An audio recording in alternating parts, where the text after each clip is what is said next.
सामाजिक विज्ञान का राजनीति विज्ञान अध्याय 13 संविधान, शासन व्यवस्था और सामाजिक सरोकार। हमने पिछली वीडियो में न्यायपालिका एवं भारत की न्यायालय व्यवस्था के बारे में समझे थे कि किस तरीके से वह कार्य करते हैं और भारत का सर्वोच्च न्यायालय के बारे में भी समझे किस प्रकार से वह अधिकार दिए गए थे और इनकी सुरक्षा कैसे किया गया था। आज आइए आगे देखेंगे जिसमें निर्वाचन आयोग के बारे में। निर्वाचन आयोग क्या होता है, निर्वाचन आयोग के कार्य क्या है एवं संविधान में जो सामाजिक बदलाव किस तरीके से आया और सामाजिक बदलाव के साथ साथ जो संविधान में संशोधन हुआ है उसके बारे में भी चर्चा करेंगे और फिर संविधान में जो विकसित किस तरीके से हुआ और उनका स्वरूप किस तरीके से निर्माण हुआ था, इसके बारे में आगे हम चर्चा करेंगे और समझेंगे कि किस तरीके से सामाजिक बदलाव में निर्माण हुआ एवं विकसित किस तरीके से किया गया था। निर्वाचन आयोग हमारी लोकतांत्रिक प्रणाली का प्रमुख है निर्वाचन या चुनाव, जिसको महत्वपूर्ण माना जाता है। इसकी सहायता से ही क्या करते हैं, सदस्यों को चुना जाता है। सांसदों व विधायकों के अलावा इसमें राष्ट्रपति, उपराष्ट्रपति, राज्यसभा के सदस्य का भी निर्वाचन किया जाता है। इसके निर्वाचन की व्यवस्था को निर्वाचन आयोग करता है, जिसका प्रावधान संविधान में किया गया है। जैसे प्रत्येक राज्य का भी एक निर्वाचन आयोग होता ही है और राज्य के निर्वाचन आयोग में जैसे पंचायतों और नगर पालिका आदि की स्थानीय शासन या संस्थाओं पर निर्वाचित करवाता है। जैसे उदाहरण के माध्यम से आइए देखते हैं।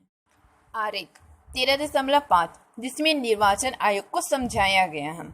इसमें निर्वाचन आयोग के किस तरीके से कार्य किया जाता है, तो इसके अंतर्गत क्या रहता है, पहला रहता है जैसे मतदाता सूची तैयार करना, राजनीतिक दलों को मान्यता देना, चुनाव चिन्ह आवंटित करना, निर्वाचन की व्यवस्था करना, चुनाव का आचार संहिता तैयार करना, सांसदों व विधायकों की अयोग्यता में राष्ट्रपति व राज्यपाल को परामर्श देना, उम्मीदवार के खर्च की सीमा का अनुपालन करवाना, चुनाव रद्द कर उपचुनाव करवाना एवं मतदाताओं को प्रशिक्षण प्रदान करना। इस तरीके से जो कार्य है उनका दायित्व रहता है निर्वाचन आयोग का, जिनके माध्यम से चुनाव प्रक्रिया की जाती है। और निर्वाचन आयोग का यह दायित्व है कि इस तरीके से कार्य प्रक्रिया को आगे बढ़ाना और इस तरीके से कार्य को करना। संविधान और सामाजिक बदलाव के अवसर। स्वाभाविक है संविधान में कुछ सामाजिक बदलाव होना आवश्यक है, क्योंकि इसके अंतर्गत क्या होते हैं, इनके 3 प्रमुख तत्व माने जाते हैं, जिसमें राष्ट्रीय एकता, लोकतंत्र और सामाजिक परिवर्तन। इस तरीके से इनमें संविधान में कुछ परिवर्तन और सामाजिक बदलाव के कारण भी इनमें कुछ नए परिवर्तन दिखाई देते हैं, जिसमें भारत में राष्ट्रीय एकता की कल्पना और लोकतंत्र व सामाजिक परिवर्तन के बगैर तो नहीं किया जा सकता। इनके अनुसार ही परिवर्तन किया जा सकता है। इसी प्रकार सामाजिक परिवर्तन एकता व लोकतंत्र के बिना नहीं हो सकता। यह इनके महत्वपूर्ण अंग माने जाते हैं। संविधान में सभा की प्रस्तुत जो डॉक्टर भीमराव अंबेडकर ने इस संविधान के समक्ष 2 महत्वपूर्ण समस्याएं भी बताए थे, जिसमें सामाजिक असमानता था और दूसरा है जातिवाद। स्वाभाविक है भाईचारा न होने के कारण इसमें मतभेद अत्यधिक होने लगते हैं और भेदभाव के साथ साथ वह एक दूसरे की सहयोग की भावना भी नहीं करते और सामाजिक समाज में स्तर अनुसार से असमानता सिद्धांतों को आधारित कर देते हैं। स्वाभाविक है 26 जनवरी 1950 को हम विरोधाभासा से भरे जो जीवन में आगे बढ़े तो उसमें कुछ समस्याएं भी हो रही थी, जिसमें राजनीतिक दलें के मामले में से हमें यहाँ की असमानता आर्थिक सामाजिक दिखाई देती हैं। जो हमारे संविधान के निर्माता जो इस बात में सहमत थे कि वे संवैधानिक तरीकों से क्या करना चाहते थे, समाज को मूलभूत परिवर्तन चाहते थे, जिससे ऐसा संविधान बने जो बदलाव को संभव बनाए एवं उसकी जो दिशा है निर्धारित करें। और उनका यह कहना था कि यह परिवर्तन जो है संविधान के अंतर्गत भारतीय व्यक्तियों के अंतर्गत विकास चाहते थे और वे किसी प्रकार की कोई समस्या नहीं चाहते थे। भाईचारा से संबंधित वह यह कल्पना करते थे कि कोई भेदभाव ना हो। जैसे अमेरिका जैसे देशों में क्या होते हैं, संविधान का व्यक्तित्व स्वतंत्रता या लोकतंत्र को मजबूत करने पर अधिक बल दिया था, लेकिन इनके विपरीत ही सोवियत रूस या चीन जैसे कुछ देशों ने क्या किया, संविधान में सामाजिक परिवर्तन लाने के लिए राज्य को मजबूत करने का भी अवसर प्रदान किया था।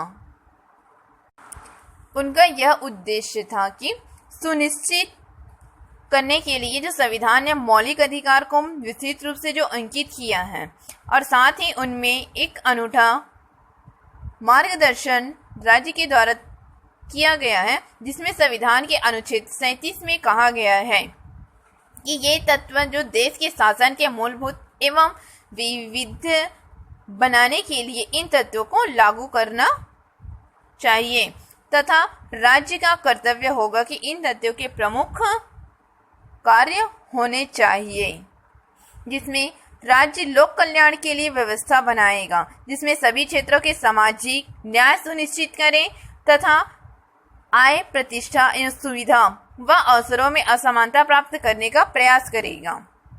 अगला जो दिया है, महिलाओं व पुरुषों के बीच असमानता या जो समानता लाना, जिसमें समाज के भौतिक या उत्पादक संसाधनों को क्या करना, न्याय संगत बंटवारा, कारखानों में उचित काम एवं बच्चों के हित के लिए रक्षा और सबके लिए कम से कम सहयोग की भावना, 14 साल की आयु तक निःशुल्क शिक्षा व्यवस्था, अनुसूचित जाति जनजाति व अन्य दुर्बल वर्गों के लिए शैक्षणिक एवं आर्थिक हितों के लिए अभिवृद्धि भी होनी चाहिए। इस प्रकार सामाजिक बदलाव के अंतर्गत हमें यह कार्य करना चाहिए कि यह संविधान द्वारा जो अधिकार दिए गए हैं उन्हें स्वतंत्र रूप से लोकतंत्र के अंतर्गत कार्य करना चाहिए। सामाजिक बदलाव के लिए संविधान में संशोधन स्वाभाविक है। जब सामाजिक में बदलाव होता है उसके अंतर्गत संविधान संशोधन भी आवश्यक माना गया है, क्योंकि इसके अंतर्गत यह है कि जो नागरिकों को मौलिक अधिकार दिया गया था उसका यह महत्व था कि वह स्वतंत्र रूप से कार्य कर सके और किसी प्रकार से कोई व्यक्ति उनके बाध्य न हो। लेकिन मौलिक अधिकारों को नियंत्रित करने के लिए क्या ऐसा संविधान में संशोधन आवश्यक है क्या जो समाज के बदलाव के लिए आवश्यक हो। लेकिन समाज के वे लोग जो सामाजिक बदलाव के विरुद्ध थे और उन्होंने क्या की थे, न्यायालयों में शरण ली। लेकिन कुछ लोगों ने क्या कहा, अनुसूचित जाति के लिए किए गए विशेष कानूनों में से तो अन्य जमींदार प्रथा को क्या की परेशानी थी। लेकिन इन परिस्थितियों को देखते हुए संविधान का यह कहना था कि पहला संशोधन जो 1951 में हुई, लेकिन उसी समय प्रांत की जो शैक्षिक एवं संस्थाओं में जो अनुसूचित जाति और अनुसूचित जनजाति के लिए वह आरक्षण की व्यवस्था चाहते थे, वह इस क्षेत्र में क्या थे, वह पिछड़े हुए थे और वह समानता के अधिकार के विरुद्ध थे। तो ऐसी जातियों के लिए वह ऐसा अवसर थे जिसमें समानता उपलब्ध की आवश्यकता थी। इसके कारण वह प्रथम संविधान संशोधन में अंतर्गत मौलिक अधिकार के अनुच्छेदों में इस तरह के प्रावधान को शामिल किया और कई बार राज्यों को सामाजिक एवं शैक्षिक दृष्टि से भी पिछड़े हुए जो नागरिकों को किन्हीं वर्गों में आगे बढ़ने का अवसर दिया, जिसमें अनुसूचित जाति अनुसूचित जनजाति के लिए कोई विशेष एवं विशेष उपलब्ध की व्यवस्था की गई थी। आगे ऐसा भी था कि जमींदारी प्रथा तो समाप्त हो गई थी, लेकिन जो भूस्वामी थे वे जमीन लेकर भूमिहीन कृषकों व मजदूरों को वितरित करने में वह लगातार कानूनी व प्रशासनिक समस्याएं आने लगी और वे संविधान की कई और संशोधन किए, जिसमें भूस्वामियों ने संविधान के बुनियादी अधिकारों की संपत्ति के अधिकार को स्पष्ट रूप से सम्मिलित किया और किसी की संपत्ति को छीनना या व्यक्ति के मौलिक अधिकारों का हनन करना, इन दावों को देखते हुए उन्होंने 1976 में एक महत्वपूर्ण संशोधन किया और इससे मौलिक अधिकारों की सूची एवं संपत्ति के अधिकार को हटा दिया गया था।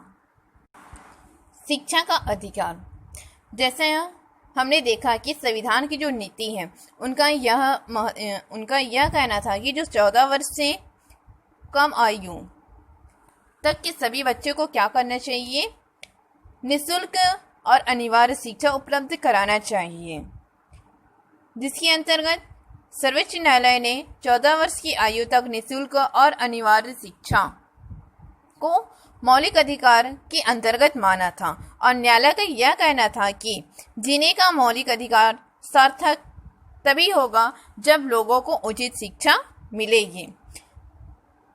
और इस फैसले को देखते हुए संसद ने 2002 के 46वें संविधान संशोधन के माध्यम से 6 से 14 वर्ष की आयु तक के सभी बच्चों को निःशुल्क और अनिवार्य शिक्षा को मौलिक अधिकारों के अंतर्गत सूची में शामिल किया गया था और देश के प्रत्येक बच्चे को 6 से 14 वर्ष के बीच स्कूल में नियमित रूप से शिक्षा एवं शिक्षित करना राज्य का दायित्व माना गया है। इस प्रकार से हमारे संविधान में समाज में सकारात्मक बदलाव लाने का भी सोचा गया था और इससे शिक्षा के क्षेत्र में भी आगे बढ़ सकते हैं। संविधान का विकसित होता हुआ स्वरूप। स्वाभाविक है, जब सामाजिक बदलाव एवं सामाजिक स्वरूप में बदलाव के कारण जिसमें संविधान संशोधन भी शामिल किया गया है, जिससे इनकी विकास का स्वरूप क्या हुआ है, बदला हुआ है। और इससे हम देखते हैं कि जैसे शिक्षा के अधिकार है, जिससे मौलिक अधिकार को क्या किया गया, शामिल किया गया। संपत्ति के अधिकार को मौलिक अधिकार से हटाकर कानूनी अधिकार बनाया गया। इस प्रकार से इसमें संविधान में बदलाव एवं संविधान संशोधन भी करते हैं। संविधान संशोधन में संसद के द्वारा भी किए जाते हैं, जिसमें विकसित हुए स्वरूप को हम देख सकते थे। जो 1976 में नया बदलाव, जिसमें समाजवादी और पंथ निरपेक्ष को जोड़े थे, जिसमें समाजवादी शब्द से जोड़कर यह स्पष्ट किया कि सरकार के जो लोग समानता के लिए क्या करते थे, प्रयास कर रहे थे, वह किसी प्रकार का कोई भेद नहीं रखना चाहते थे। पंथ निरपेक्ष शब्द से अर्थ होता है जैसे राज्य धर्म के आधार पर वह किसी भी प्रकार का भेद न करते हुए प्रत्येक व्यक्ति के साथ क्या होना चाहिए, एक नागरिक के रूप में व्यवहार करना चाहिए। जैसा कि हम देखते हैं कि किसी भी धर्म के प्रति हमें किसी प्रकार का कोई भेदभाव नहीं करना चाहिए, सभी को समान रूप समझते हुए हमें उनका आदर सम्मान करना चाहिए। शासन ने इन मूल्यों को शामिल भी किया था, जो 1976 के संशोधन में लागू हुआ। समाजवादी के साथ साथ समाज के आर्थिक रूप से कमजोर जो न्यायालय तक नहीं जा पाते थे, उसकी भी सहायता एवं उनके सहयोग में भी बदलाव आया और न्याय के लिए वह उन नागरिकों को अधिकार दिए गए, क्योंकि वह निःशुल्क कानूनी सहायता से उपलब्ध चाहते थे। और जिम्मेदार भी सरकार की यह प्रणाली थी कि वह सभी का सहयोग करे। मजदूरों को शोषण मुक्त करने एवं सामाजिक न्याय प्रदान करने के लिए भी कारखाने प्रबंध मजदूरों को सुनिश्चित किया। और 1992 में संविधान की एक और बदलाव दिखाई दिया, जो संविधान की शक्तियों में वितरण एवं केंद्र राज्यों को क्या किया था, शामिल किया, जिसमें 73वें और 74वें संशोधन द्वारा शक्तियों के वितरण से यह शहरी निकायों की व्यवस्था की और इसमें कुछ बदलाव भी आए। यह कहा जा सकता है कि भारत की जो संविधान का स्वरूप विकसित ही हो रहा है और किसी भी समाज की दशा या दिशा को निर्धारित कर उसमें संविधान विकसित हुआ। लोकतांत्रिक संविधान का निर्माण होना